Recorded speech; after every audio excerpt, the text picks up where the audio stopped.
Hi, welcome to my channel. My name is Megan. This is my channel with Magic Megan. Welcome, welcome.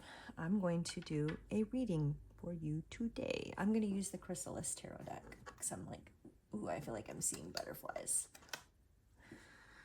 The Phoenix. So let's just get some energies for today. All right, Spirit. What do you have for me today, for my collective? What do you want us to know? Okay, first card that came out is the Three of Stones. Something about owls. What else do you want us to know? Okay. Six of Mirrors. Ooh, he's playing a little flute. Oh, I see Birds of Paradise. I don't remember what. Six of Stones, I think, is six. Or, oh, sorry, Six of Stones. Why did I say that? Three of Stones is, oh, okay, my last one. Okay. Three of Stones is like Three of Pentacles. Six of Mirrors, I think, is Cups. Let me double check. Yeah, stones represents the material world, so earth. And then mirrors represent feelings and emotions. So it's water. So now I'm looking at this Three of Stones card. It's like Three of Pentacles. It's about collaboration, but I'm also getting like this idea of blueprint, because it's like about like the blueprint, like the blueprint of something becoming a structure finally. Like, see the three pillars coming together. So now it's like a house. The three owls coming together, and now it's like a, whatever a flock of owls is called. I wanted to say coven. It's giving witchy vibes. But it's like something about the blueprint, having the blueprint. So in this deck, the Chrysalis deck, they kind of have a little bit of different meanings. Like, it's talking about collaborating, but it says it's up to your imagination to decide how you wish to use this structure that you're building. The blueprint. And it's up to your imagination how to build it. So it says the Three of Stones encourages you to explore the depths of the collective unconscious, the memory bank of humankind. In the other world of the collective unconscious, I think it's unconscious. Jeez, sorry about that. You tease out answers already inside of you. Something about the blueprint, tapping into the collective unconscious. Oh my gosh, I'm gonna mispronounce that a million times. I'm just going with it, y'all. Three wise protective owls tell you that it's time to move forward.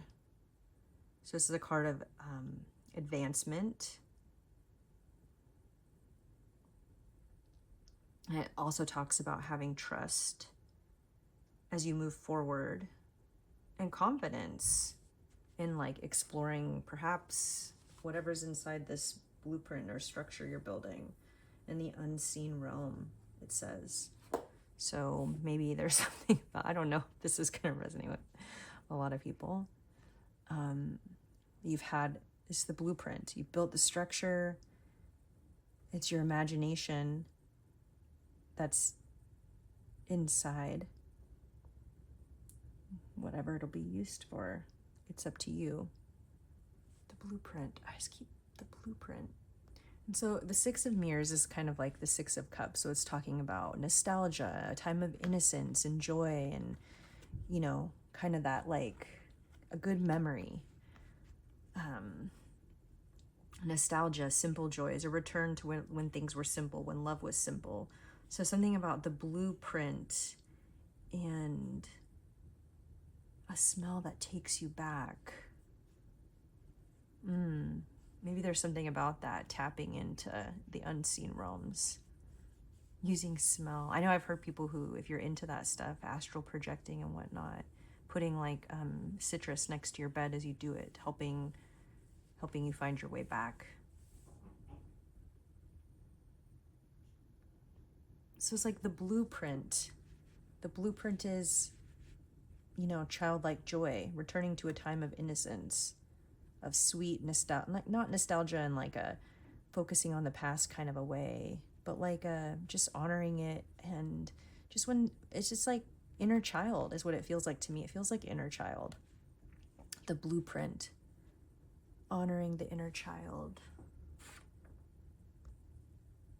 I feel like this guy too on here is giving, well, obviously it's Pan, but it's like making me think of Mr. Tumnus from Lion, Witch, and the Wardrobe, so that might have some significance to you. I forget, I know that when people look at Lion, Witch, in the Wardrobe, there's a lot of like metaphors within that, and so I don't remember what his metaphor is. I don't think I have a phone I can even look it up on right now. So look it up. Maybe there's something there that will speak to more, reveal a deeper layer here of this. So I'm looking at the book for the Six of Mirrors, because like I said, this deck is a little bit different, and I like to just kind of get like a little bit of idea of the story of what the artist was trying to say, because that helps me. The words help me divinate and pull energy from it. I use like words as well as pictures, but mostly words. So like words will jump out to me on pages and things like that, and that's how I'm able to put stuff together. But so I was looking at this, and the people in this, this is actually it's called a she. It's an esteemed fairy whose ancestors belong to the ₹ de Danaan. And I totally messed that up, but it's like a god and goddess of Ireland. They're referred to, the she are referred to as the Shining Ones. So I think that's really cool that they are, this is called a she, which is like an old ancient, so something about that too. Ireland might be significant to you. Rainbows. Okay, so this card is kind of giving this energy too of like, it's almost like breadcrumbing, like intuitive downloads or something, like, because like synchronicities and stuff. So synchronicities are kind of tied to like fae and the fairy realm, right? They just are, and I'm not gonna really explain it today, but they have the energy of the fairy, and synchronicities do. And I feel like if you know, you know. And so there's this idea that like the blueprint, right? We're building the blueprint, and we're listening to these like synchronicities that are being left for us. Some of it's like, yeah, it is past things. It's looking into the past. It's our memories, you know? But yeah, getting visions too. That has to do with that card, visions and memory. Let us know the best way to go, I guess, if we're tuning in and listening. So something about the blueprint, building the structure of your imagination, maybe like a balance of, you know, heart, mind, and spirit, and listening to these little, like, you know, tuning in or receiving some sort of like downloads and synchronicities. It's kind of like leading you, I'm getting like Six of Pentacles, but this is more like breadcrumbs of like synchronicities, and it's like a fun way to go down the rabbit hole, but you're not, you're going to this like really cool little gazebo thing in the back. I don't know, is that cooler than the rabbit hole? Who knows? This is also kind of like talking about, again, the book, it talks about this is like a shrine, I guess.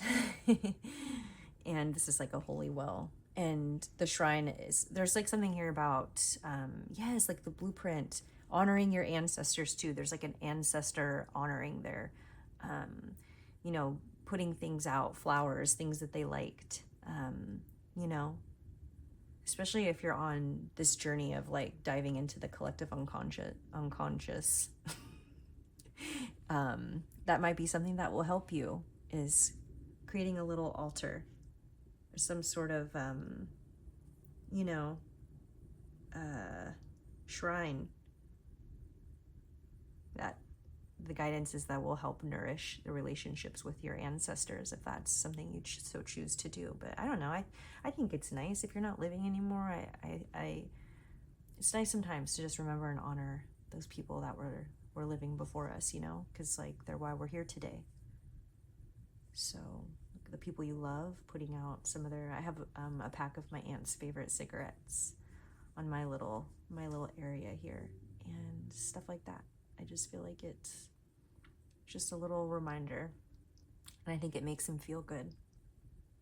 So the Two of Mirrors, you know, it's the Two of Cups. It talks about union and love, and it's kind of like the mirror, you know, mutually recognizing, eye contact, soul recognition, I want to say. Love meets another. A sacred exchange of soul essence, but it's also about unconditional love. I think there's something about that too. I want to say swans meet for life. And see, they're forming into a little heart head. Yeah, it talks about unconditional love, keeping the internal yin and yang energies in balance. And its ability to truly love others unconditionally requires loving ourselves unconditionally. It requires working through guilt, regret, fear, and consciously choosing love. Consciously choosing love. Yeah, it is. Sometimes it is about choosing love. It doesn't, yeah, I know I've said that before. That what would Jesus do? Whether you believe in that or not, what would someone with that energy do? What would someone who really is like that? Not, I don't know, something about the Book of Thomas might be important. So it's like the blueprint, the visions, the memories, and the unconditional love. The blueprint is like, it's like something about your inner child and unconditional love for yourself, and then beaming that outwards. So like looking at these past memories, getting to the bottom of things, you know, looking at things with a discerning eye.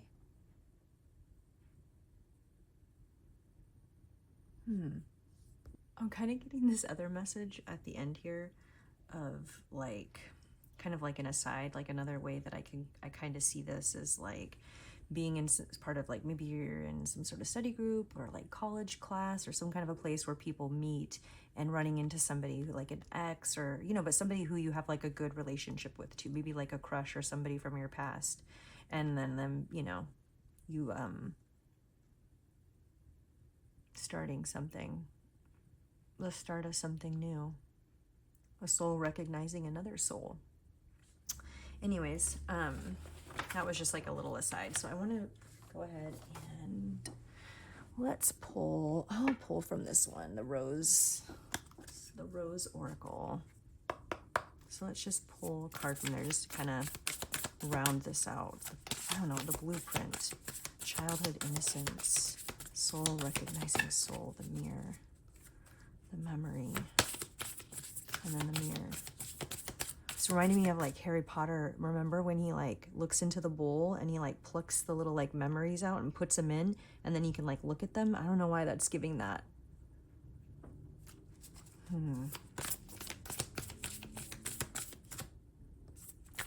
Okay, one more card. Oh, no, nothing. Didn't want to come out. I'm not gonna. Oh, okay. We'll take that one. Even though it went on the floor.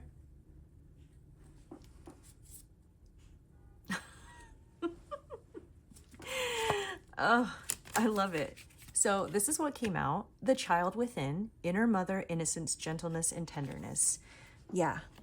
I mean, hello, inner child. That's what I was saying. The child within. I mean, it's like something about building a place for you to like go within and find that inner child within you and start to heal. I don't, this is giving like, yeah, wholeness, making it whole. Recognizing. Yeah, look. It's like a little baby. It's something about, yeah, mothering yourself, reparenting yourself. Handling yourself with gentleness and tenderness. Just a really gentle, tender time for you. All right, that's what I'm getting. I hope this helps. Bye.